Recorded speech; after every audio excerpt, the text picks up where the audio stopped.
Good morning বন্ধুরা। আর এখন প্রায় 6:45 বাজে। আর আমি এই যে সকালে বাবুর টিফিন রেডি করছি। আর এখানে মিক্সড করে আলু আর পটল ভাজা করেছি, কিন্তু ও বসে তো থাক, শুধু তুই আলু বসে খাবে থাক। আর ওর বাবা আলু এখন খাবে না। তো পটিতে কী যাবি। করবো, সকালে এতটাই ব্যস্ত থাকি যে আলাদা আলাদাভাবে করবো সেই টাইমটুকু আমি পাই না, যেহেতু একটু হাঁটতে যাই।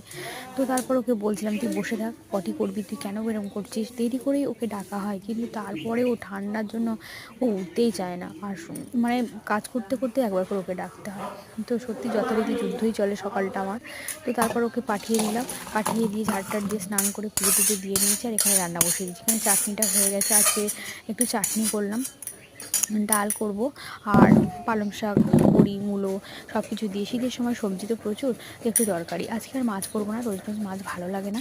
তো রান্না করতে করতে চেয়ারটাও বাইরে রেখেছি যে একটু রোদ্রে বসবো, কখন রান্নাটা কমপ্লিট হবে আর বাইরে গিয়ে আমি একটু বসবো। তো ডালটা বাকি ছিল, এই ডালটা করে নিচ্ছি, নিয়ে বাইরে গিয়ে একটু বসলাম।